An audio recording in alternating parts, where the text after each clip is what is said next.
Lindsay, this is a big week for markets because jobs are always important. Could a jobs number derail what's happening with the stock market right now? Hey, Dom, it's a great question. It's always an important data point for the market, right? And I think it's still going to remain important, but I think a big jobs report isn't going to derail things here because of what the Fed said last week.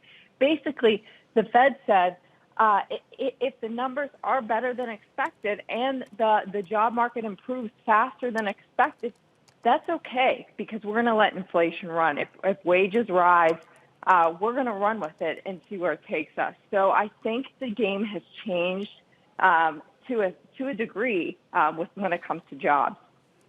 Okay, then let's talk about whether or not there is any kind of economic data that you are seeing on the horizon, anywhere in your models, anywhere else that suggests we may be due for some kind of a pullback that is economically driven. You know, I've been pretty impressed with a lot of the economic data that has come out.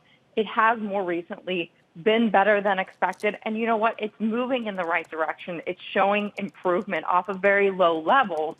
And in some indicators, there are ways to go. But you look at the leading indicators up 3 months in a row, the biggest rise that we've seen since, I think, 1999.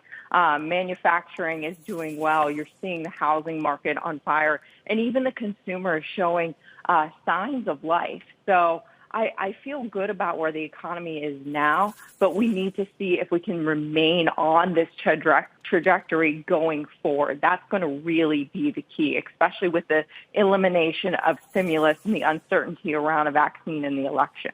2020 has been a very strange year, to say the very least. It used to be sell in May and go away. That really didn't work out this time around. It used to be now that September was the worst month for the stock market, yet we're starting off on such a strong foot. What exactly do you make of this, and how do you forecast in this kind of environment? Yeah, it's definitely been an unusual year, to say the least, right? Key drivers lately have been, really since over the last couple months, has been that optimism for a new fiscal stimulus package from the federal government, a vaccine. Anytime we get positive news, yesterday there was that CDC statement asking states to be ready to distribute the vaccine by November 1st.